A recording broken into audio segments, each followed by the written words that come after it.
弟兄姊妹平安，今天是2023年的5月4号。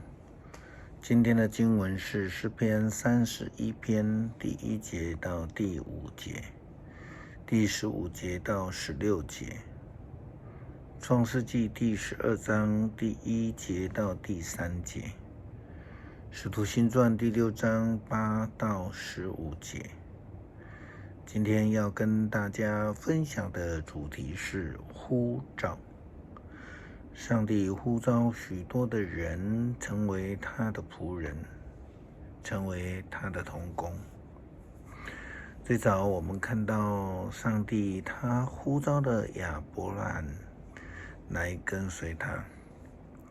根本上我们看到的上帝呼召亚伯拉罕是要来跟随他，并且上帝是为了要解决亚伯拉罕的问题。因为我们从上帝应许要赐给亚伯拉罕的2个祝福，其实就是要解决亚伯拉罕的困境。在受呼召蒙祝福的时候，上帝也呼召了亚伯拉罕来成为他的仆人和同工。圣经告诉我们，上帝对亚伯兰说，你要离开故乡、亲族和你父亲的家，到我所要指示你去的地方。我要使你多子多孙，你要形成大国，我要赐福给你，使你大有名望，这样人要因你而蒙福。祝福你的，我要赐福给他们；咒诅你的，我要咒诅他。我要借着你赐福给万民。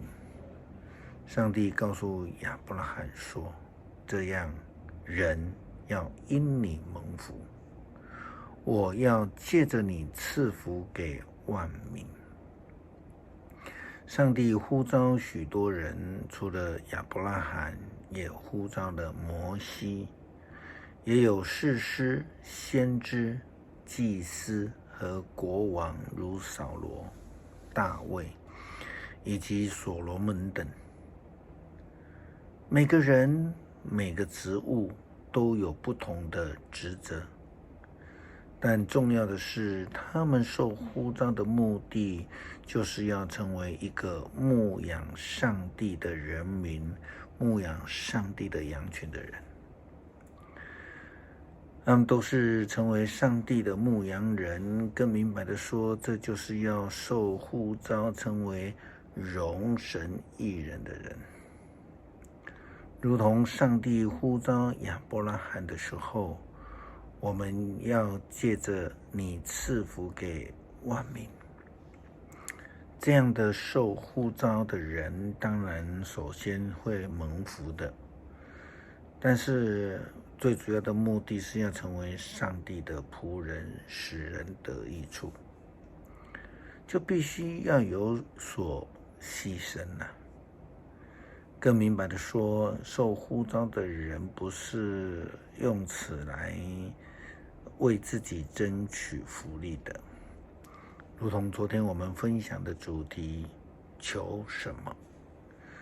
这个当中我们提到了雅各以及约翰的母亲所求的事情。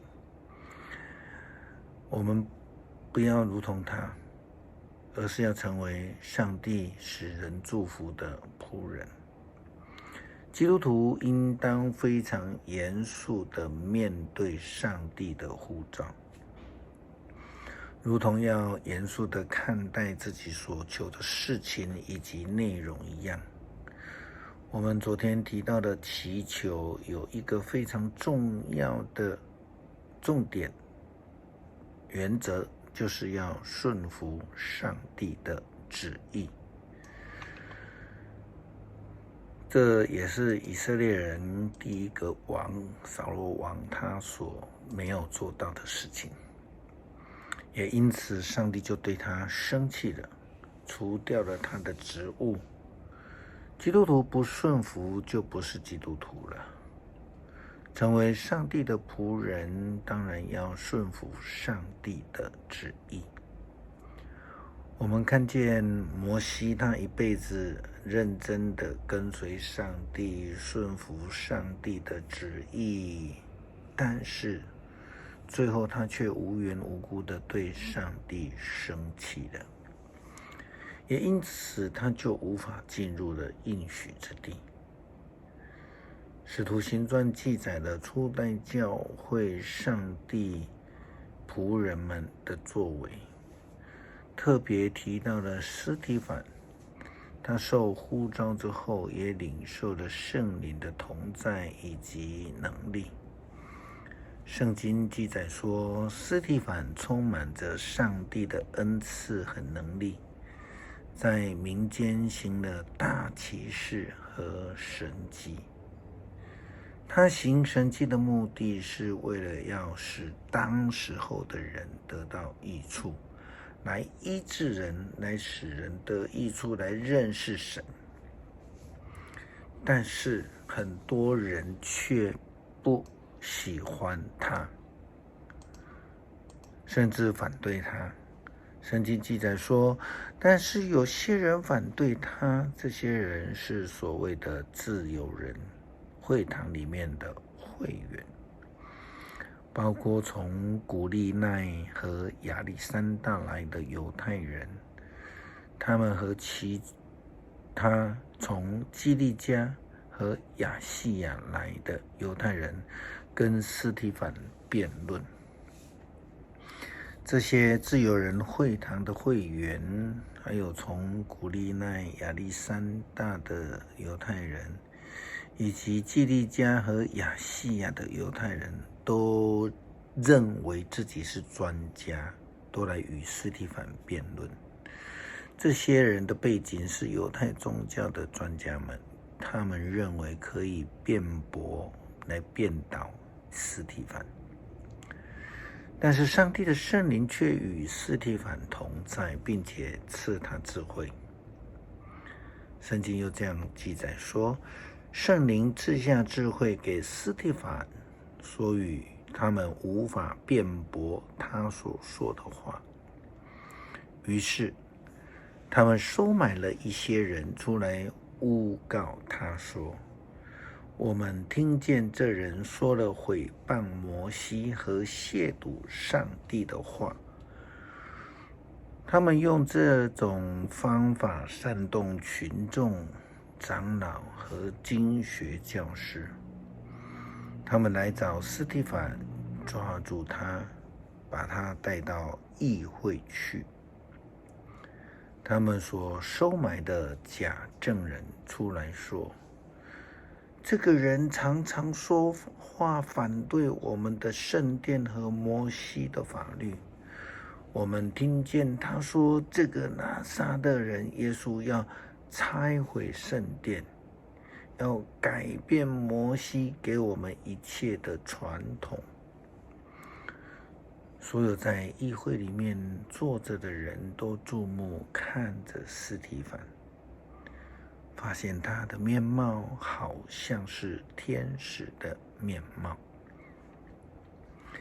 即便是要面对许多人的诬告，但是司提反他仍然坚持自己所领受的呼召，因为他所领受的呼召，圣灵就与他同在，让他面貌带有上帝的荣光，让四周包括要陷害他的人们都心生畏惧，因为他外貌看起来就好像是天使。勇敢的坚持上帝的呼召是基督徒的责任，也更是我们蒙福得救的一个基础。诗篇31篇1到5节，15到16节。上主啊，我向你寻求庇护，求你使我不失败。你是公义的上帝，求你搭救我，求你垂听我的祷告，立刻帮助我，求你做我的避难所来保护我，做我的堡垒来拯救我。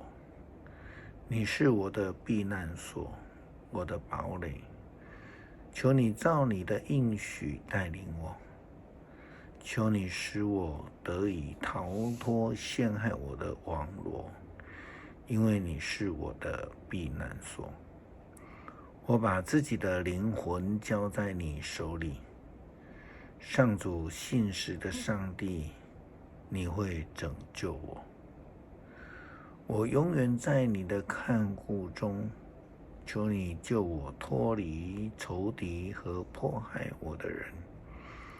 求你用慈爱待你的仆人，你有不变的爱，求你救我。求主帮助我们明白你的旨意，愿意跟随你的呼召、脚步，还有你的带领。愿主使用我们成为福音的使者，无论何往，我们都愿意跟随。感谢祷告，奉主耶稣基督的名求，阿们。